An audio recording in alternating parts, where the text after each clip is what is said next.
¿Qué tal, amigos? Les habla José Manuel de Alba. ¿Se han preguntado ustedes por qué la Suprema Corte es el último intérprete de la Constitución? ¿Se han preguntado por qué es el contrapeso la Suprema Corte de los otros poderes del el Ejecutivo y el Legislativo? Esto no siempre ha sido así. Esto ha llevado a un desarrollo. En el presente caso, vamos a tomar uno de los casos más importantes que dieron precisamente esta fuerza al Poder Judicial que no tenía antes. Ustedes se acordarán que el Poder Judicial, cuando nace bajo la teoría de Montesquieu, solamente tenía un papel secundario, ya que solamente se le consideraba el intérprete de la Constitución, o como lo dirían, la voz por la cual habla el legislador. Esto le quitaba fuerzas. El Poder Judicial solamente tenía la función después de la Revolución Francesa, de cuidar el control de legalidad, de legalidad y de igualdad, pero principalmente la igualdad. Esto quiere decir, al único que se dedicaba de ver que todos los casos que se resolvieran en materia jurisdiccional se resolvieran con igualdad.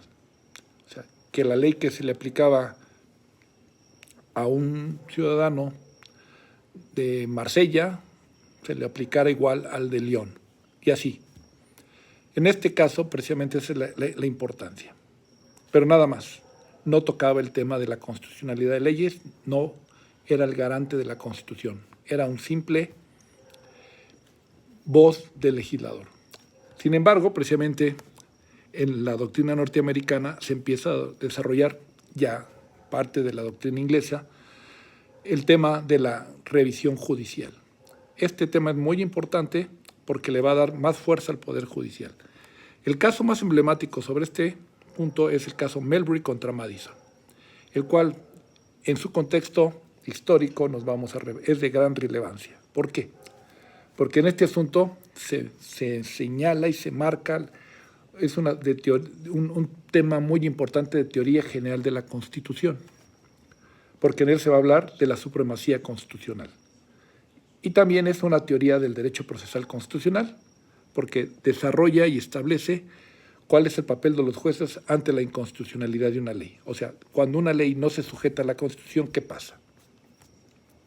Había estado la discusión de a quién le correspondía controlar eso.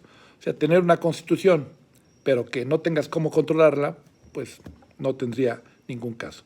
Le hacía falta la garantía. ¿Y quién era el encargado de llevar a cabo y hacer efectiva esa garantía? Era la duda.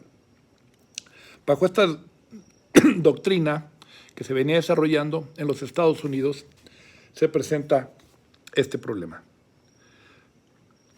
En primer lugar, vamos a dar el contexto histórico del caso Marshall, de Marbury contra Madison. Encontramos que John Adams, que es el segundo presidente de los Estados Unidos de Norteamérica después de George Washington,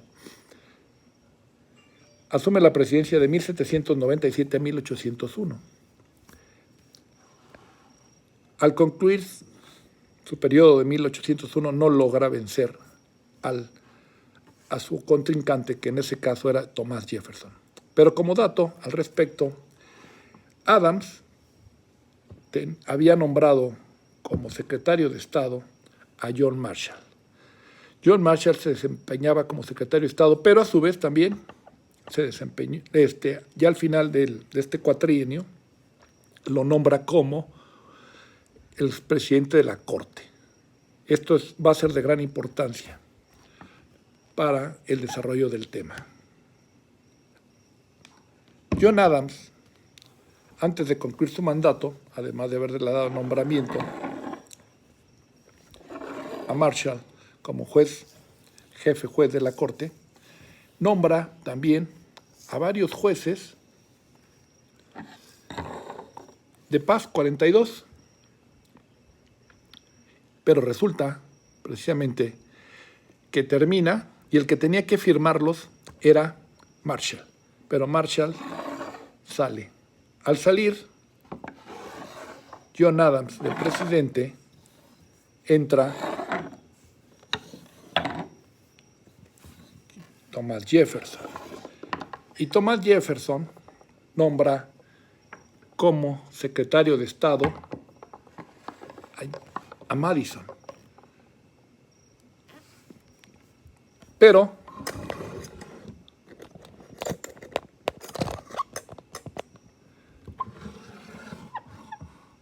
Marshall está en esta tríada, que van a ser muy importantes. Jefferson nombra a Madison como secretario y él tendría que ser el que tenía que ver, tiene que firmar los nombramientos, ratificaciones que no había hecho Marshall. En ese contexto, el juez Melbury intenta que les den el nombramiento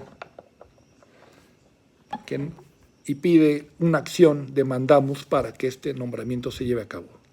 Señala como autoridad responsable, en esta hipótesis, señala como autoridad responsable a James Madison. Madison se niega y entonces surge el problema. ¿Cuál es la problemática de este caso a resolver? ¿Cuál es el problema? ¿Cómo se planteó que tenía que resolver Marshall? Bueno, encontramos. Madison tiene derecho a promover un recurso contra el nombramiento que solicita. Y el segundo, si tiene tal derecho y ese derecho le ha sido negado, las leyes de su país le ofrecen un remedio, ese remedio es el mandamus. Esta es la problemática. El mandamus es constitucional y ahí viene el punto, está muy interesante en este contexto. A la primera pregunta, si tiene el promovente derecho al nombramiento que solicita, se le había nombrado y tiene derecho. Y dice, sí tiene derecho, lo va resolviendo. Luego, si tiene ese derecho y ese derecho le ha sido negado, ¿las leyes de su país le ofrecen un remedio? Y sí tiene un remedio. Si le ofrece tal remedio, ese remedio es el mandamus, que expida la Corte. Y sí es ese. Pero ahora viene la problemática, que es donde surge la gran importancia de este asunto. La ley que regula la competencia de la Corte para la expedición de mandamus es constitucional, y ahí fue donde se complicó la cosa. ¿Por qué? Porque resultó que del análisis que hace la Suprema Corte, en este caso Marshall, de este asunto,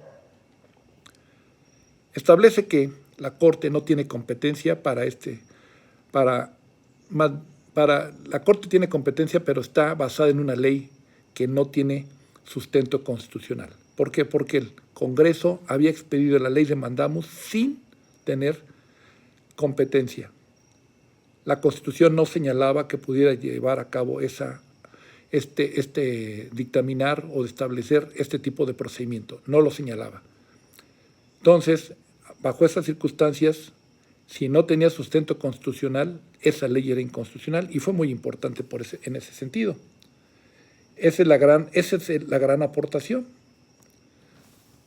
porque en la sentencia se estableció precisamente que si la norma empezó a hablar Marshall sobre un primer tema, ¿la Constitución es la ley suprema? Sí. ¿Las leyes que no se ajusten a la ley suprema son nulas? También pensó, dice, pues no deben de aplicarse. Cuando una ley es nula, ¿se debe de aplicar? No. Como consecuencia de ello, no lo debe de aplicar. Sería como aceptar la nulidad. Es algo absurdo, ¿no? Que siendo nula, que se tuviera que aplicar. Bajo ese contexto, entonces, dictó su sentencia, que no podía resolver el asunto porque estábamos ante una ley declarada que tenía vicios de constitucionalidad, ¿sí? Porque no tenía un sustento constitucional. Y si no tenía un sustento constitucional, la ley era nula. Y el deber de todo juzgador es, cuando se encuentra ante dos posibilidades de aplicación de ley, tendrá que hacerlo en favor de la norma suprema, y en este caso la Constitución. Entonces, resolvió con esto el problema de la supremacía constitucional. Esto es muy importante porque parecía que había perdido el asunto. En este caso, Marshall fue muy inteligente, porque siendo parte del partido de oposición y ocupando un lugar preponderante y un lugar muy importante como es el del presidente de la Suprema Corte, logró con esta resolución un equilibrio entre los tres poderes. Y así se convirtió no solamente en un mero aplicador de la ley, no simplemente en un tribunal de casación que está nomás casando que las leyes se apliquen igual a todos. Se convirtió en el intérprete de la Constitución. Esto lo hizo también con base en el artículo 6 de la Constitución americana, que establece, igual que, por ejemplo, con el artículo 136 de nuestra Constitución, es muy interesante ver este punto, que señala que la Constitución es la ley suprema y todas las demás leyes se ajustarán a esta. Y los jueces de todas las categorías deberán sujetarse a la Constitución. Con esto se sienten las bases de la supremacía constitucional, se sienten las bases de la revisión judicial y le dan a este Poder Judicial, en este contexto, un peso que no tenía. Y así teníamos que el legislativo, estaba, en el caso en los tiempos de Marshall, el legislativo estaba en manos de un partido, la presidencia estaba en manos del mismo partido, pero el judicial era el contrapeso. Y esto es de gran importancia. Es muy importante que de este asunto, precisamente esto, le da esa independencia, es lo que hace que el Poder Judicial sea el contrapeso, es el que hace importante que la Constitución sea siempre la que esté por encima de las resoluciones, tanto del Ejecutivo, tanto del Legislativo. Por eso es que este caso se convirtió en un caso paradigmático y muy importante dentro de la teoría de la Constitución. Muchas gracias y que pasen buenas noches.